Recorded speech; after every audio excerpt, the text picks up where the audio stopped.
Jaya Girivaradari, Jaya Girivaradari, Yashodanandana Vrajajana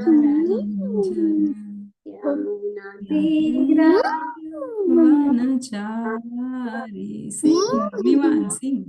Jai Radha Madhava, Radha Madhava Kunja Bihari. Radha Madhava Radha Madhava Radhe Radha Gopinath. Jaya Prabhupada Prabhupada.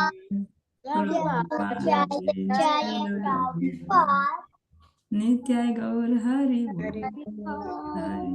Hari Bol, Hari Bol, Nitai Gaur Hari Bol.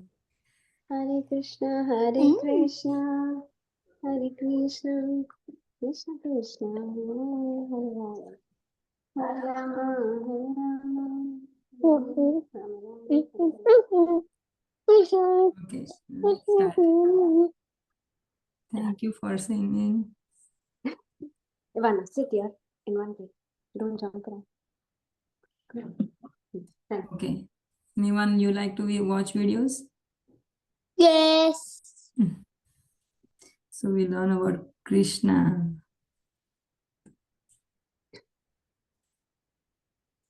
So we'll start. We'll see today how much we can cover, Mataji's and Prabhu. Yeah.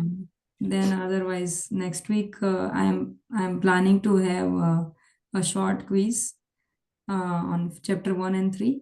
So everybody revises, and along with that we'll finish off the remaining. Just one video will be remaining next week, so we can do that.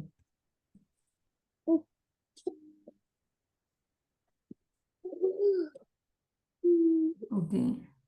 So do we need to revise what we learned, everyone? Few people are new. Is it Shrikant Prabhu or Shweta Mataji? iPhone Shweta. This Shweta here. Hare Krishna. Hare Krishna, Mataji. Shweta. This is the first time. Actually, my husband just sent me the link he got through one of his friends. Oh, so, very nice, Mataji. Great. So you are from Adelaide or? Adelaide, yes. Adelaide, okay. So you visit temple, Mataji? Sorry? Do you visit temple? We do visit sometimes, yes. Okay. Yes. We do Nice to visit. see you. I hope you like the classes. These are basically from IIT Mandi. The director of IIT Mandi, he's preaching Bhagavad Gita since 35 years. You might have seen the message already. So yes, they are very scientific and like with thorough proof. So yeah, so maybe we'll try to revise what we learned in last few lectures, because I can see one or two people are new, so we'll quickly revise. Sure. Then we'll move forward. So we are learning about Krishna, the Supreme Personality of Godhead. And in the first lesson, we learned about Bhagavad Gita, the timeless science, and in what mood one should read Bhagavad Gita and all those things. So this lesson 3 is basically about Krishna. Who is Krishna? Is he a person or just a ray or a Paramatma? Who he is?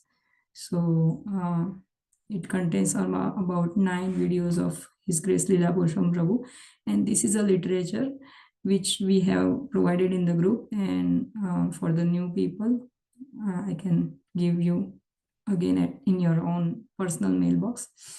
So is the God Brahman? We learned about that. So is Krishna just a ray? Like some people are saying that Ishwar is Nirakar, he's formless.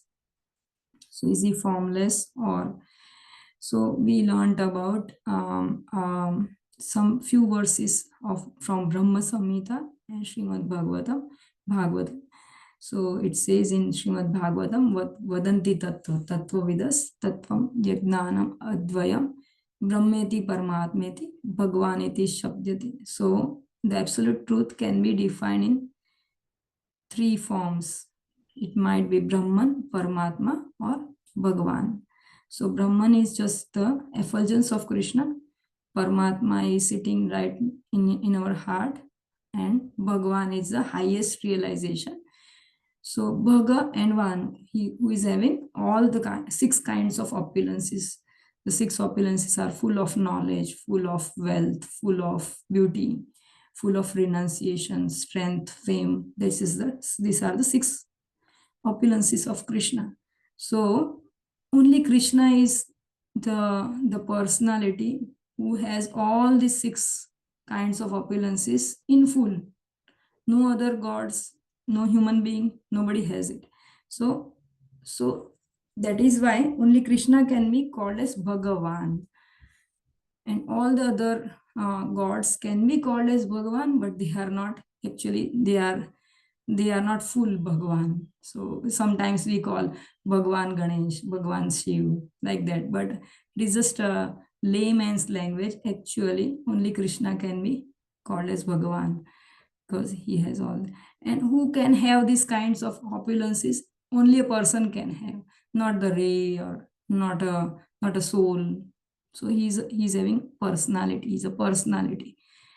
And then also we learned about Brahma Samhita verse, which says Ishvara Parama Krishna Sachidananda Vigraha Anadir Adir Govinda Sarva Karana Karana.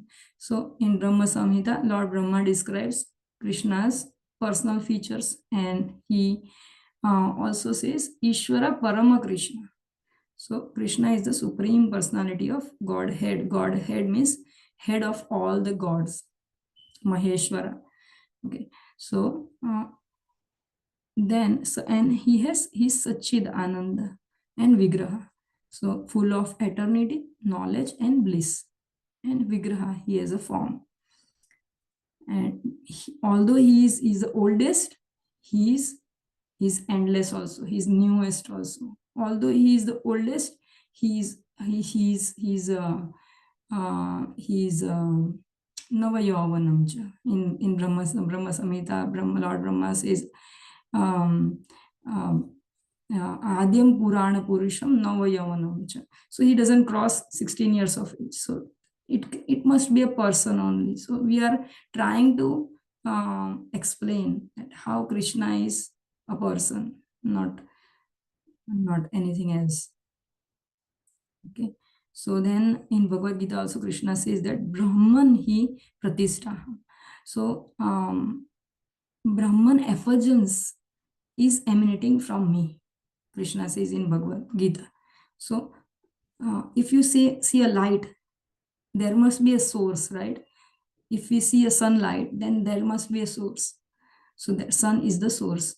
So in the same way, Krishna is the source of that light. Okay, now then we saw that is Krishna Hindu, Muslim, which kind of God? So God can be only one, right? Just like we learned about the example of a sun. So is the son of sun American or Indian, or which or who, right? So sun is not Indian, or sun is not American. So in the same way, God is not from any sect. God is God, and there must be only one God, right? And then we learned about a German professor who was in his mission to find out who is the supreme personality of God, who can be God. And he visited different temples in India. He visited some Shiva temple. He visited Durga Mata's temple. And everywhere he saw that Durga Mata was having some weapons in her hands. Shiva was meditating. So he concluded that a God cannot be restricted to to certain nature, right? He should be always blissful. He doesn't need to do anything. He shouldn't be he shouldn't be needed to do anything, right? And everything should be manifesting on its own. So then he concluded, then he went to Krishna temple and he saw very nice, beautiful, peaceful form of Krishna, threefold band form of Krishna. So then he said that Krishna is the supreme person. He concluded that. So we learned about that story of a German professor and divinity of Krishna. So God cannot be um, a maiden god, right? Like after a certain age, that personality declares that now I am God. In Krishna and in India, we can see many godmans. They say that I'm God, I'm Kalki, and so it's such kind of things. So when he was born, that time he didn't show his characteristic as God. But if we see in Krishna's case, like when as soon as he was born to Mother Yashoda and Vasudeva, he showed his four-armed form of Vishnu, right? And then all the these jailers, they went to they fast asleep, and the doors opened, and they were tied with chains, and those chains also got just released, and Vasudev got Krishna in his hand, and he could cross river Yamuna just by like Yamuna. She gave way to Vasudev, and he could cross the river just by the sweet will of Krishna, and he gave Krishna in Gokula to Mother Yashoda and Nanda Maharaj's home. And while traveling towards Gokula, there was heavy rain showers and thunderstorms. So this Ananta Sheshana, who is Balram himself, he was protecting Krishna. So these are all divine pastimes. That's why in Bhagavad Gita, Krishna says, Janma karma chame divyam evam yo vetti tattvata tyaktva te deham punarjanma naiti mameti so Arjuna. So Krishna declares in Bhagavad Gita that whoever hears my pastime, my sweet pastimes, that personality has never to take birth again. If we continuously keep remembering Krishna in our thoughts and Krishna's pastimes, Krishna's deeds, and Krishna's activities, then that's Krishna's promise in Bhagavad Gita. And although he is like a baby in Vrindavan, Gokula, and he played very beautiful pastimes as a baby, but he's also the orator of Bhagavad Gita, right? He said Bhagavad Gita, and in Bhagavad Gita he showed his universal form. That same Krishna, that baby Krishna, is now showing universal form, which is very ghastly to Arjuna, his disciple or his best friend. So we can see several personalities of Krishna here. And then we learned about his devotees.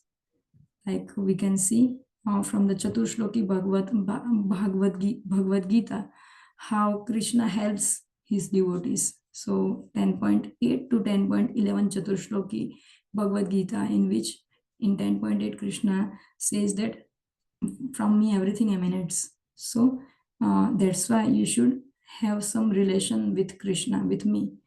So that is called Sambandha Gnan, because we are all coming from Krishna. So let's have some relation with Krishna. And then once we have this relation with Krishna, then Krishna reveals himself. How? Like whoever worships Krishna with unflinching devotional service, Krishna gives him buddhi yogam tam. He gives him intelligence by which that person can serve him. So there are few verses, 10.9 and 10.10. So, and also he removes our ignorance from our heart. by sitting in our heart, and he guides us. So that is his reciprocation to us. Once we establish sambandha, then abhideya. Then he serves us. He serves his devotee. And simultaneously, we also serve him by remembering him continuously.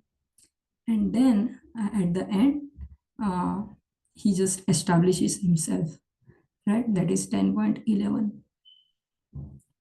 Okay. And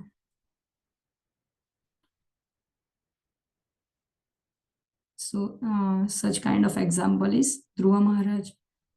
So he appeared to Dhruva Maharaj and removed his illusion and ignorance.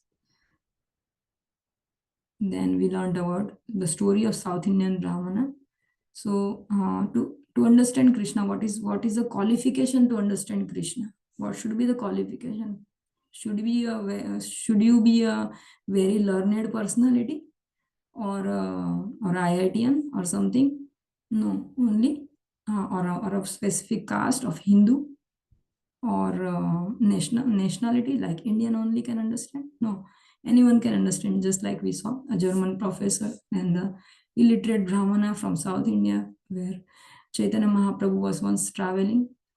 That person was crying just by looking at the picture of Bhagavad Gita, and he on asking why he was crying, that Brahmana replied to Chaitanya Mahaprabhu that I see that how Krishna is reciprocating his devotees by becoming a menial chariot driver. So that's why I cannot bear how much he does for his, to what extent he reciprocates to the devotee who serves him constantly. So, so no qualification is required to understand Krishna, just a pure faith. Faith is the main thing to understand Krishna, and unbiased nature, neutrality. So Bhagavad Gita can be understood in neutrality. We should not have some predefined thoughts in our mind. Okay, fine. This only, for this thing only I'm going to understand, and at the end I'm going to conclude this only. Right. So we have to be unbiased on unbiased platform. So then we learned about the story of Draupadi. So Queen Draupadi, when she was tried to get destroyed by wicked Kauravas, that time she helplessly cried for Krishna, and because Krishna was her friend and her brother also, like so she was believing in Krishna, and she when she asked for help, he supplied endless saris. Also, in one of another pastime, Krishna supplied food grains to Draupadi when Durvasa declared that he is coming. So they had a Akshay Patra. So this is Akshay Patra, and this Pandavas, it was gifted by Krishna only to Pandavas. And then there was a mystery there, that after Draupadi eats, no one else can eat from that pot, and it will be empty. It will be emptied by Draupadi at the end. So once what happened, that Duryodhan, because of his wicked plans, he sent Durvasa Muni that you go and ask, because Durvasa was known for his anger, and he would curse anyone. So that's why Duryodhan thought that let me go for a trick with these Pandavas. So he sent this Durvasa Muni, and Durvasa Muni said that we are coming in a few hours. They went for bath, and by that time, because Draupadi had already eaten that time from that pot, so they were not having anything to give to Durvasa Muni. So she again called for Krishna helplessly. Then Krishna appeared from Dwarka straight to this where they were living while in exile, maybe in the Chakradham or there. And then Krishna said that, okay, give me that pot. And in that pot, one rice grain was there. Grain of rice was there. He eaten, and that's how we could see that all the sages who had, like Durvasa Muni came with 16,000 other sages. They all get very much satisfied, like then and there, because like they didn't come also to their house, and while after taking bath they felt their tummy were all full, and they said that we are no more coming to your house because Krishna ate. So yasmin tushte jagat tushta. When Krishna is satisfied, everyone is satisfied. So this is what we learned, that Krishna should be served first. And the traits of Krishna's personality, this we learn today. What are the four traits of Krishna's personality? So specifically, what Krishna only has, other demigods or other gods, they don't have that qualities, those qualities. Those are the traits of Krishna. So that we'll see today. Okay. From 3.7, 3.8 we'll learn today. And next week we'll have a small Kahoot quiz on lesson 1 and lesson 3, because this 7 and 8 are only really useful for this lesson. 9 is meditation. Like now 9 is also there. Then mantra meditation. Okay, we'll try to cover. If we can't, then we'll cover these two things next class. But for whatever week we are covering till now, we'll be having Kahoot quiz in our next lesson or session, so that we all are on the same page.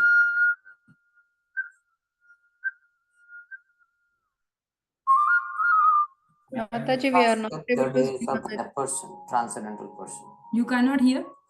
No, we can't see the screen. He The made it very Okay. clear How that can you share Krishna is an inconceivable transcendental person.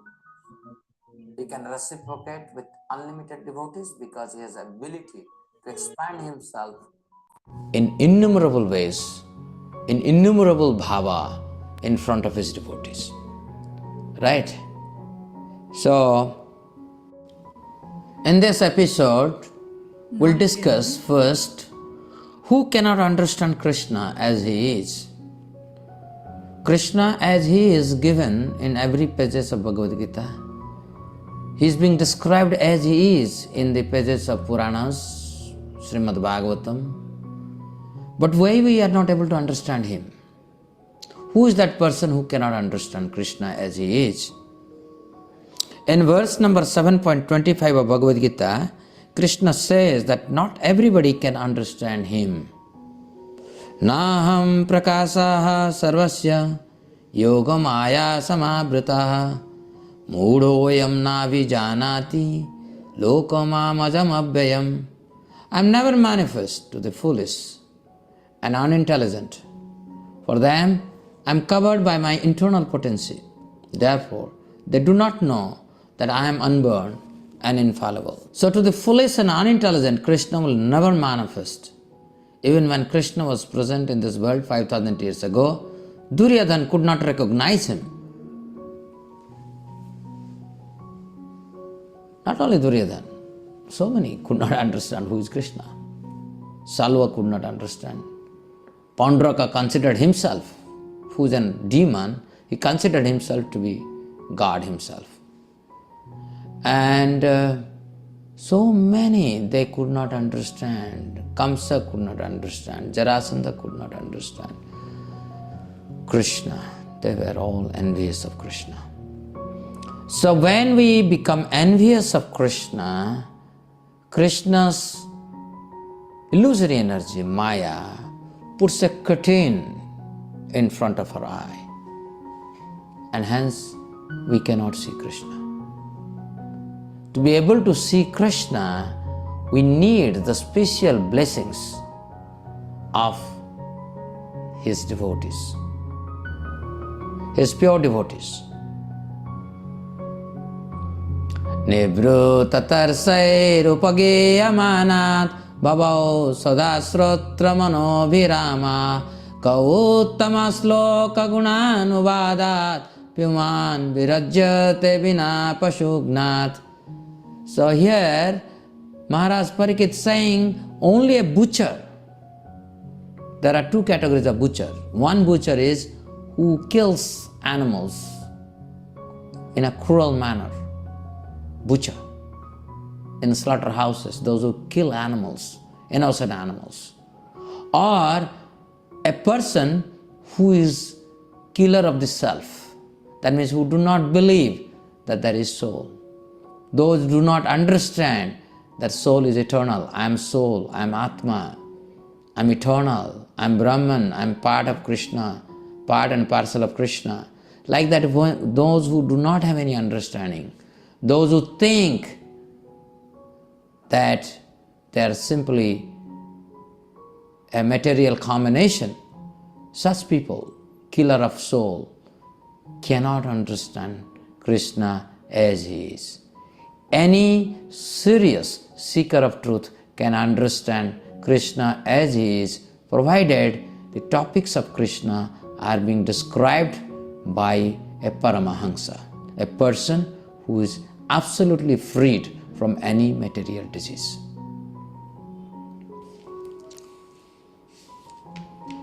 We will now tell a story.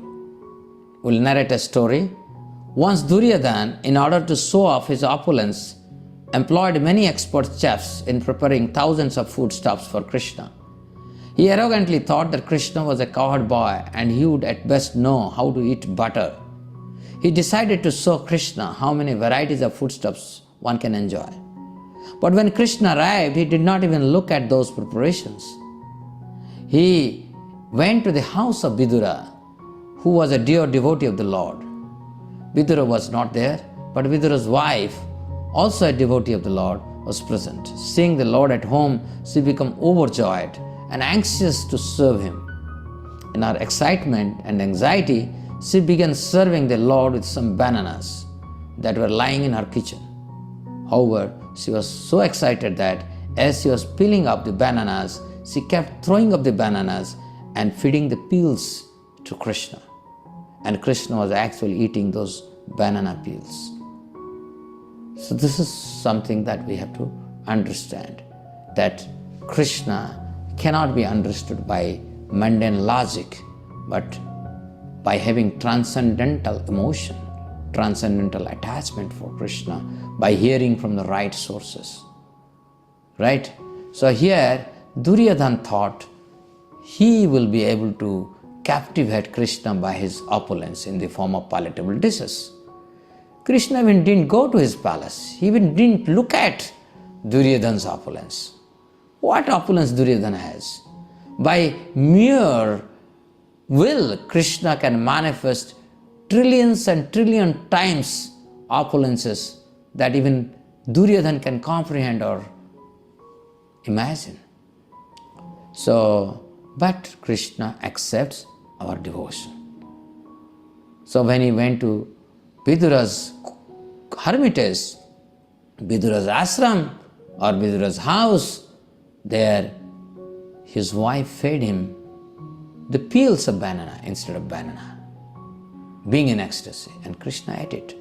Krishna doesn't have to eat anything physical that is around in this world because he is transcendental. So when we offer anything to Krishna, he eats our bhava. So Krishna is known as bhavagrahi. From this story we can see how Krishna accepts our transcendental emotion or bhava. He releases our feelings for him. Vidura's wife was in ecstasy because she could not believe that Krishna had come to her small cottage. Though she could not serve the Lord properly in her ecstasy and served him banana peels, she was overwhelmed with the emotion of pure love for the Lord. And that pure feeling attracted the Lord. He is not attracted by all the opulence one may possess, because ultimately all that opulence belongs to Krishna. Anything I have, anything you have, anything the entire creation has, comes from Krishna. So what is that Krishna to be attracted? Krishna is attracted by our sweet attraction, sweet love for him. If we appreciate Krishna, Krishna becomes happy. Because our appreciation of Krishna makes us to transcend the plane of mundanity to the plane of spirituality. We go to the next discussion, which is wisdom through renunciation. As we told that Krishna cannot be understood unless we know how to renounce the physical thing. It is interesting to know how and why we are attached to everything we possess, even to the most insignificant things like our clothes or our coffee mug. On introspection, one wonders why one is attached to the things one possesses. A feeling of attachment comes from the fear of losing. If we know that our possessions are going to be taken away from us, then it implies that they do not belong to us anyway. We literally possess nothing, and that is why we have the fear of losing. God, however, is not attached to anything, since He truly possesses everything, and nobody can take away anything from Him. So, renunciation doesn't mean that I can really renounce something, because I really don't possess anything. So what can I possess? Nothing. Even my body I don't possess. This body has been given to me and will be taken away. So this principle of renunciation through wisdom is very important to understand Krishna as He is. So the best way of developing renunciation is to understand everything belongs to Krishna and everything can be used in Krishna's service. Let us go through a story or a narrative that tells us about pseudo-renunciation. There are many people around us who want to become or who want to tell us that they are really renounced, whereas they are not renounced. So let me narrate this story. A man received a bed as dowry from his father-in-law, but he was not much respected by his in-laws, so he was given a very cheap bed. As soon the bed was broken, and the man, just to save his face, started speaking like a renunciate in respect of his material loss. He decided to sleep on the bare ground thereafter. He also started preaching to everyone that every object of pleasure and comfort is temporary, and he should renounce everything without a false sense of attachment. This story was explained by our Acharya, Srila Bhaktisiddhanta Saraswati Thakur. He is our grand spiritual master of Srila Prabhupada. True renunciation is not that one sleeps on the bare ground when the bed is broken. In fact, this reflects nothing but a motive of earning fame and appreciation for one's unusual activities. When an impersonalist or illusionist shows of his renunciation in this material world, he simply exposes himself to be in anger or deep attachment with those objects of apparent renunciation. He would have continued to enjoy those objects if they were of no trouble to him before. So, normally, bhoga and tyaga, this is how this world revolves. You want to enjoy, and that process of enjoyment gave you some kick, and then you said, oh, no, I want to renounce. Like, you got married, thinking that's a beautiful thing that has happened to you, that can happen to you. And suddenly you find some trouble and you say, I must take some, I must renounce my family life. Something like that. So these are pseudo-renunciation. These are not real renunciation. They are not out of wisdom. The real wisdom is to know everything belongs to Krishna. Pure devotees will never expose their spirit of renunciation in such a manner. They renounce everything for the satisfaction of Supreme Personality of Godhead, Lord Sri Krishna. They know very well that Lord is the supreme enjoyer and that no living entity should have any desire for enjoyment for his own sake. A pure devotee is ever satisfied with the remnants obtained from the Lord as his causeless mercy and is never unhappy or attached with any such object. If we see an opportunity to build a temple for the Lord, we'll build. If we don't find such an opportunity, we'll be very happy to live in a cottage and chant our rounds and speak about the glories of Krishna. That is the nature of a pure devotee, and that is the nature of pure renunciation. Renunciation doesn't mean that artificially give up things to declare that I am a great renunciate. That's again an upadhi. So anybody who is interested in a upadhi, a title, I'm a great renunciate, I'm a great king, I'm a great intellectual, I'm a great scholar, such upadhis will never help us to understand Krishna as he is. To be able to understand Krishna as he is, we have to become very humble and we need to seek the grace of Krishna and his pure devotees to be able to understand who is Krishna. Thank you very much. Hare Krishna.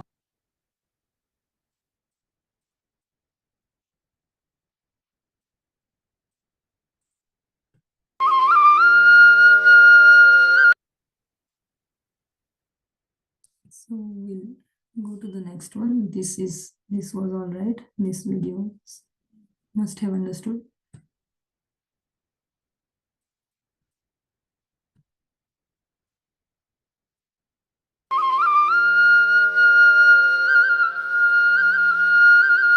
This is a small one, then there is a big one. So we'll try to go through 3 videos today. So it might take a bit longer. Hare Krishna. Om Ajnana Timirandasya Jnana. Now in last section of this lesson 3, the conscious world. Conscious world we will discuss. There is a normal perception that God, who is the greatest, is all-pervading, but does not have his own address. How foolish is this statement, isn't it? God is everywhere, but he doesn't have his own place. Can you say the Prime Minister of India doesn't have an address? Everybody can feel the presence of Prime Minister of India based on the laws that we are supposed to follow as an Indian citizen, right? Because as a Prime Minister, he is the custodian of the laws as enacted in our Constitution. So we can say his laws are everywhere, so that's where he doesn't have his own address. This is a novice thing. God has his own address. In fact, I have talked about this. So we will, because conscious world means, when I am talking conscious world, there are 2 aspects of existence. One is material existence, which is temporary. The other is conscious existence or spiritual existence, which is permanent.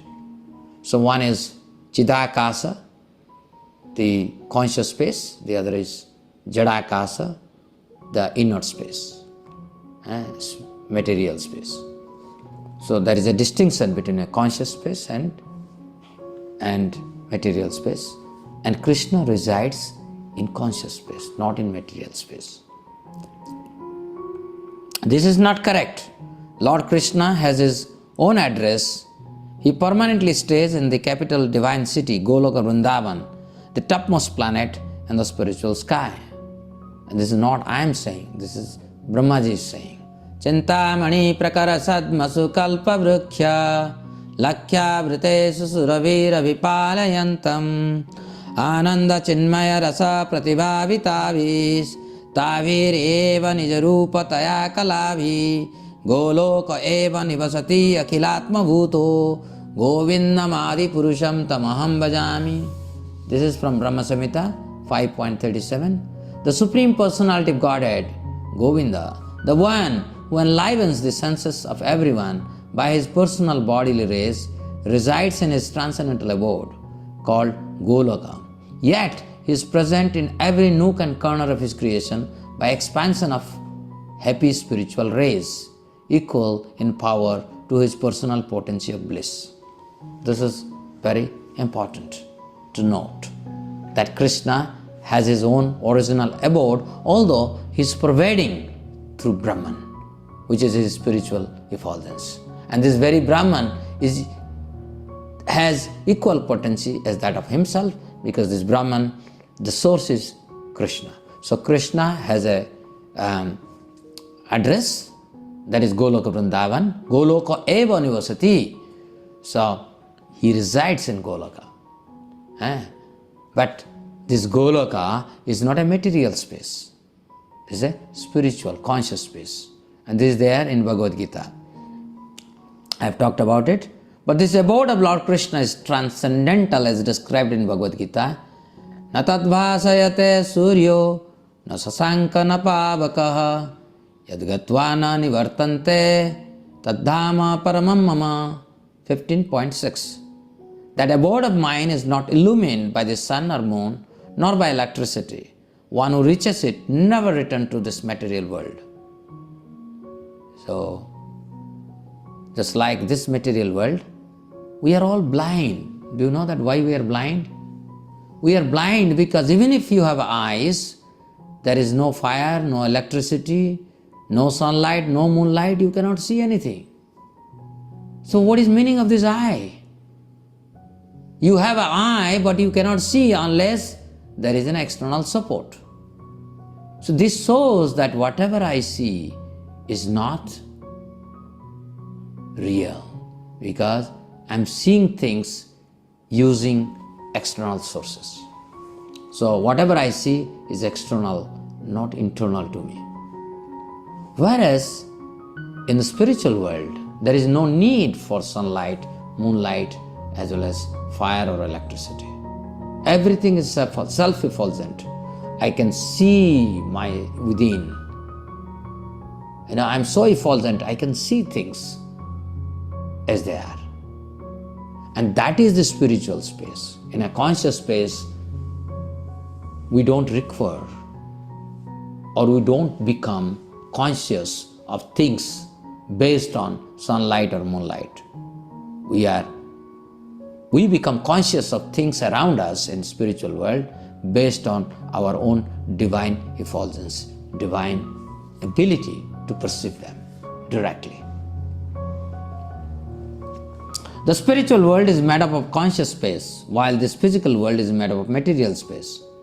The trait of conscious space is that it is all illuminating, full of knowledge, and self-effulgent. In contrast, the material space is full of darkness and ignorance. The conscious space is eternal and is pervaded by the divine grace of Lord all around. The space is reverberated with the divine joy. In contrast, temporariness pervades the material space and it is full of misery. So you look at our material space, you go anywhere, there is birth, death, old age and disease. With so much of advancement of science and technology, still people are going through serious state of depression. In fact, depression has become a big disease now. Right? So this is the nature of material space. In material space, nothing is permanent, everything is temporary. Where in spiritual space or conscious space, everything is permanent, eternal. It's self-illuminating, self-effulgent. I don't need external agent to become knowledgeable. Indeed, everything in the spiritual world is conscious. Trees, breeze, the flute, the garland, the sand, sky, everything is surcharged with transcendental emotion for Krishna.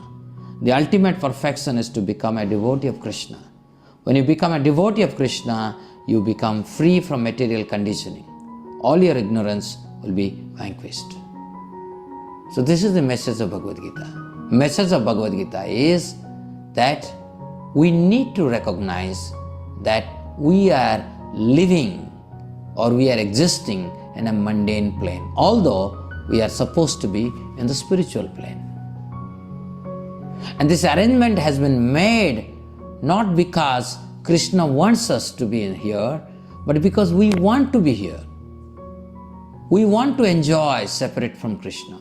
And that's why Krishna has created an environment or a world for us where He is everywhere, but He doesn't allow Himself to be visible to us unless we want it.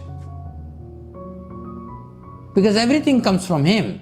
Because everything comes from Him, and hence He is there everywhere. Material space. Space may be defined as that which gives a unique identity to any object. Like for example, you separate me from this table. Why? You are able to do so because of space. So it's something abstract, space can be felt. You cannot directly see the way you are thinking. It is because this table is made up of space, I am made up of a space, and these two spaces have different structure, and hence space itself makes a distinction between this and this. The moment you withdraw space, there is nothing tangible or physical. When space is actually withdrawn, it sets in the process of devastation.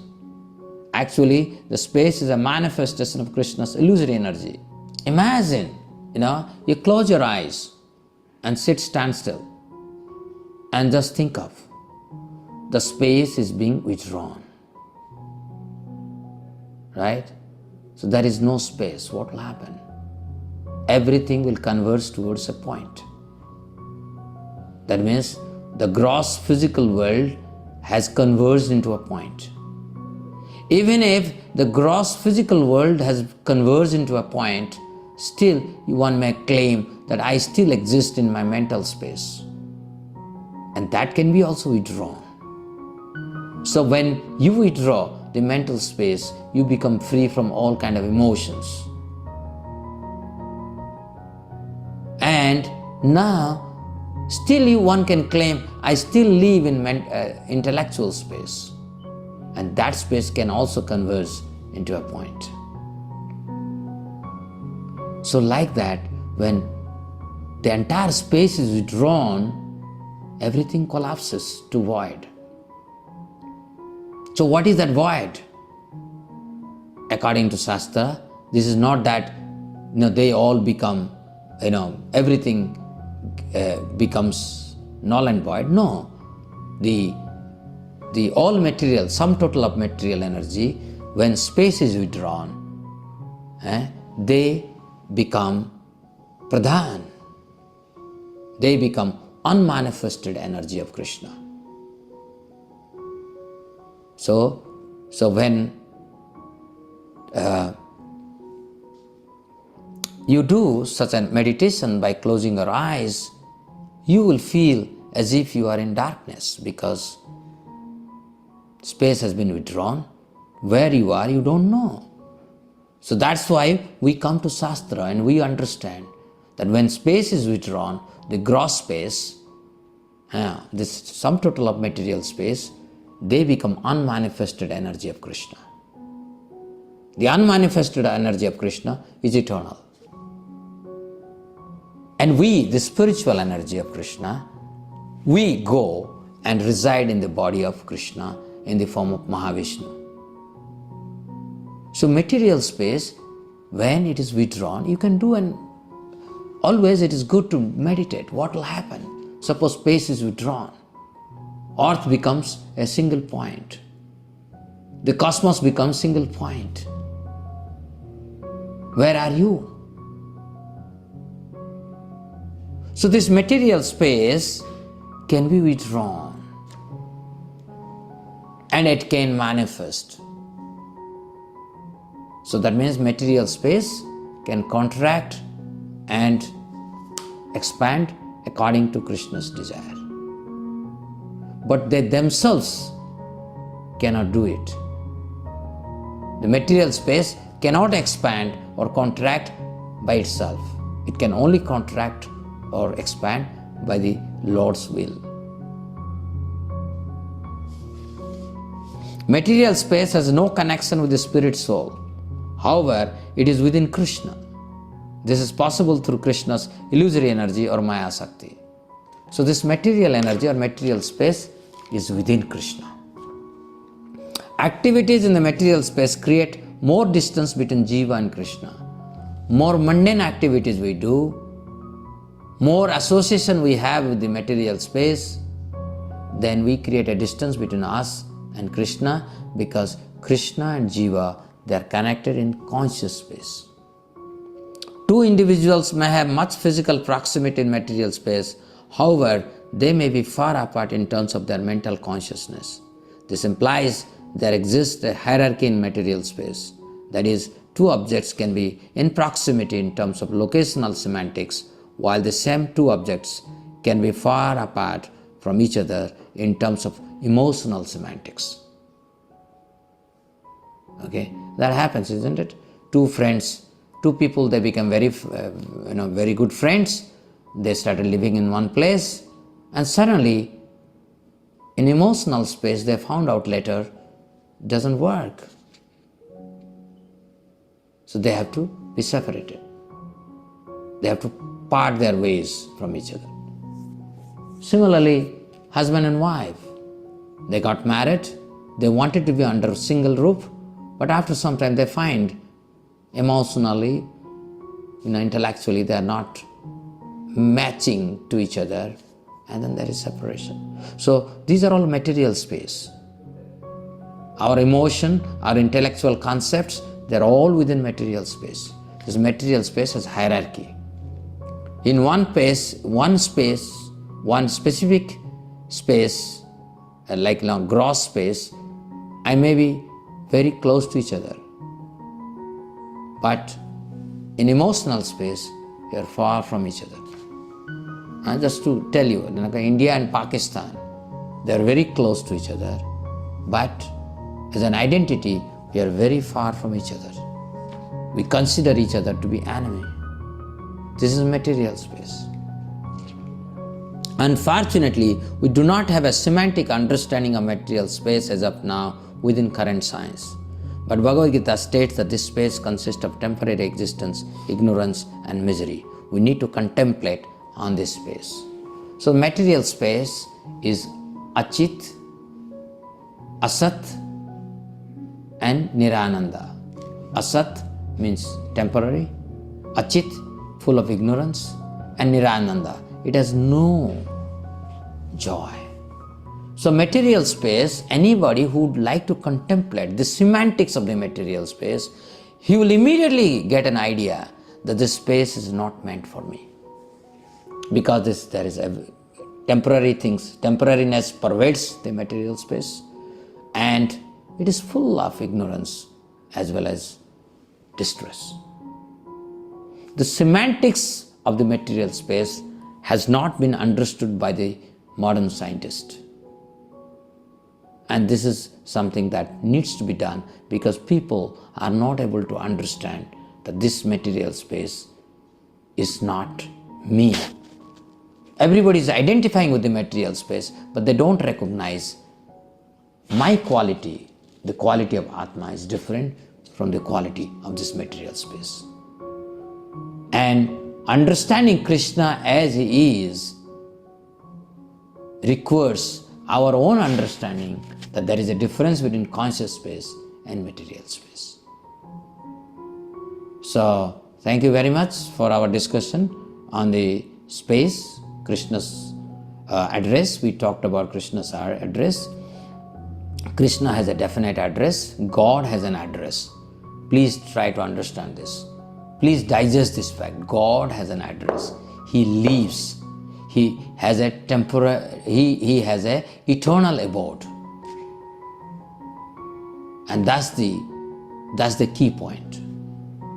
And to understand God has an address, we have to make a distinction between conscious space and material space. And this is, of course, a very scientific topic. I gave you very gist about what is space.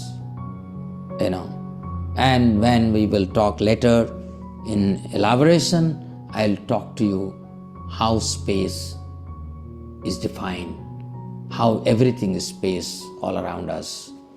Our emotion also has a spatio-temporal structure. Everything here is only space.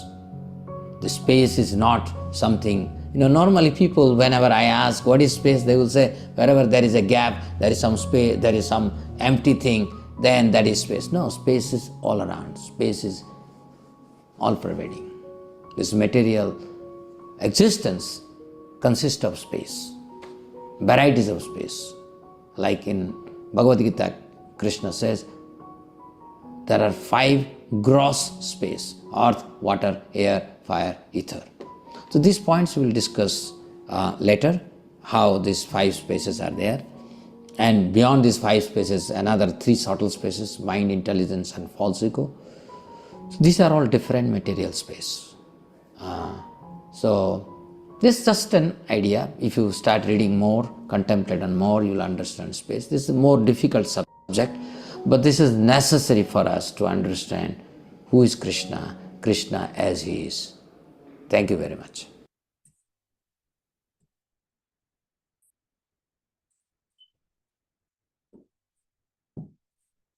So any questions, anyone? This was a bit very it was a short, but it was quite complicated and scientific topic. So do you want to continue or shall we take it next time? 9 and the mantra meditation are remaining. So they are not that important, but 9 contains the traits that we see how much. I think it is 35 minutes. It's a very long video, suppose.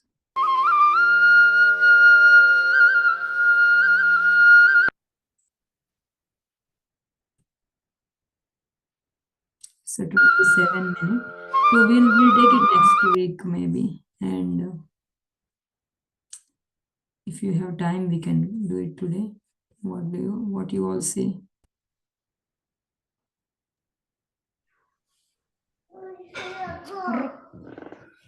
Mataji, it's 7:30 for me here, Mataji. Yes, that's fine. Yes. Any questions? Yes, now. Anandmay Mataji, you are very enthusiastic. Yeah, that's very good.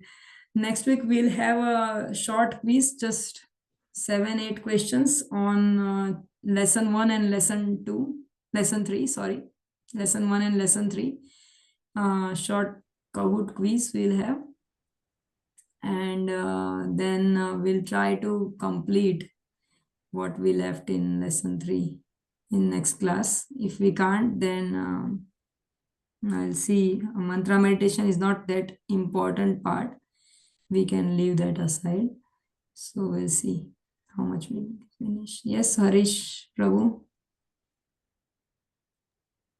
माता जी थोड़ा सा आपसे जानना था Yes, कि Prabhu. प्रभु कृष्ण एक तरफ तो कहते हैं कि अहिंसा जो है बुरी चीज है, हिंसा हिंसा नहीं करनी चाहिए। दूसरी तरफ अर्जुन को लेक्चर देते हैं जब वो हाथ छोड़ देता है कि मैंने नहीं इनको मारना। इन इन दोनों चीजों में आप थोड़ा सा भेद बताइए क्या है। Prabhu, actually this is irrelevant to our topic. We are learning about Krishna currently, so let's not sidetrack. जो आज जो सुना उसमें से अगर आपको कुछ क्वेश्चन है तो this we can discuss personally में भी। आज का प्रश्न ये है, प्रभु राम और प्रभु कृष्ण में क्या फर्क? राम और कृष्ण में, राम और कृष्ण एक्चुअली अगर हम लोग देखने जाए तो सेम ही है, ठीक है, लेकिन हायर पर्सपेक्टिव कृष्ण जो है वो अवतारी है, राम जो है वो अवतार है, ठीक है। दोनों कृष्ण प्रभु कृष्ण कहो या राम, हमारे लिए सभी एक ही है प्रभु। We shouldn't go to that aspect because we are not on that level, so we shouldn't differentiate, but there is a difference, but we at this point of time we shouldn't discuss or we shouldn't contemplate, try to go into deeper aspect of all these things, But because हमारा वो level नहीं है. Even we cannot shouldn't Mataji, interpret about it is said demigods that also. Okay, they are very high, on a very high platform than us. correct, Mataji, but it is said that Prabhu Krishna was 16 kala Sampurna and Prabhu Ram was 15 kala Sampurna. Where Ram has never said he is a god, and Prabhu Krishna has said, I am a god, and he showed his uh, See, Virat I'll Rup, tell you about Krishna Tattva and Vishnu Tattva, Shiva Tattva and who is Brahma, ठीक है? So अगर 100%, क्योंकि कृष्णा को बोलते हैं हम लोग भगवान, right? Who contains all these 6 opulences, knowledge, renunciation, मैंने पहले बोल दिया, ठीक है? I will not repeat that. तो ये सब में सभी कुछ है, वो है कृष्णा, ठीक है? और उसके ऊपर उनके पास क्या है? रूप माधुरी, गुण माधुरी, लीला माधुरी और वेणु माधुरी. ये जो 4 चीजें जो है वो सिर्फ कृष्णा में है, ठीक है? No other gods have this, ठीक है? So that's how it makes him 100%. And then 89%, ये एक्चुअली 94% इज विष्णु तत्व, ठीक है? Then 89% is Shiva Tattva of Krishna as compared to Krishna, and 75%, 78% is Brahma, Lord Brahma, or the perfected human being. You can take Prabhupada or who are on the level of, they can't be compared to Brahma, but they are quite perfected human being. So we all can perfect up to 78% of Krishna. So 78, 85, yes, 80, now I remember perfectly. 78% is Lord Brahma as compared to Krishna. 85 is Lord Shiva as compared to Krishna. And 96% is Vishnu Tattva, because they don't have these 4 elements which Krishna have: Rupa Madhuri, Guna Madhuri, Leela Madhuri, and Venu Madhuri. So this is how Krishna is different than Lord Shiva, Lord Ganesh,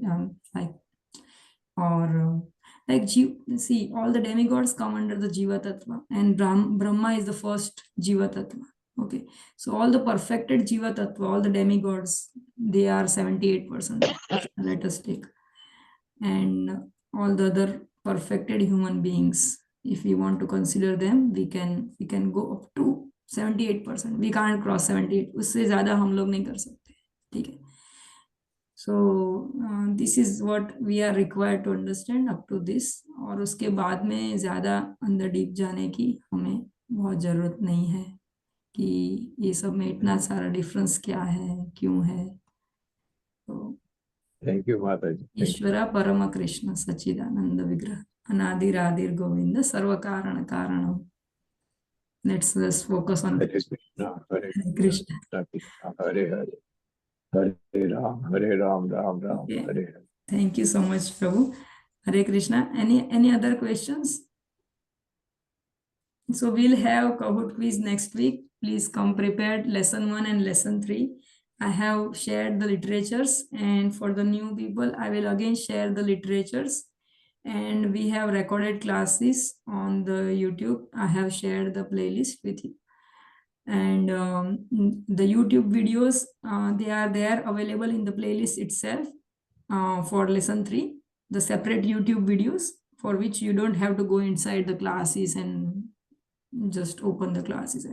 So you don't need to do that. We also have the separate. I'll just quickly share if you want to see.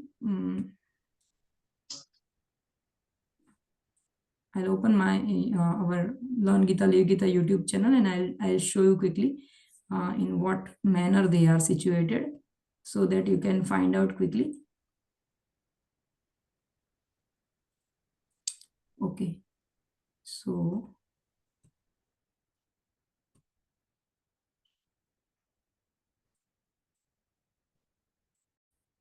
So this is, yeah, I hope you all can see this.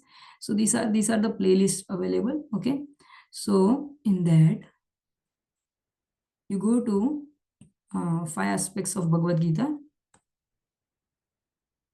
Okay, so 5 aspects of Bhagavad Gita. This is a playlist. Okay, in that, so you have several videos. Where did I keep? You have several videos there, right? Can you see? Lesson 3, part 2, lesson 3, part 1 on this side, right? So lesson 1, part 1, and then below this we have, this is 3.1 separate videos of lesson 3, 3.2, 3.3, okay, 3.4, 3.5 is unavailable, 6, 7, 8 and 9 up to mantra meditation. Like I think mantra meditation is after 9, so mantra meditation is not available, but up to lesson 3, 3.9, all the videos are separately available, so that you don't have to go into the sessions that we took, right? These are quite longer videos. So if you go inside this playlist, Gitanshram 18 plus 5 aspects of Bhagavad Gita, you can find out these videos. They are like this. Okay, so 3.8 means 3.8, 3.7, 3.6, they are separately available to see. And for lesson 1, I have shared the YouTube links separately, and I'm not able to upload in my like our Learn Gita, Live Gita Australia website because of some restrictions. So for that one, I'll share that playlist again if you want. Okay, I hope you now got it what I want to say. Okay, Mataji. thank you so much everyone. Hare Krishna. Thank you, Mataji. If you have any doubt, you can ask in the group. Hare Krishna. Thank you so much. Hare Krishna. Hare Bol. Thank you. Prabhu's Mataji. Hare Krishna.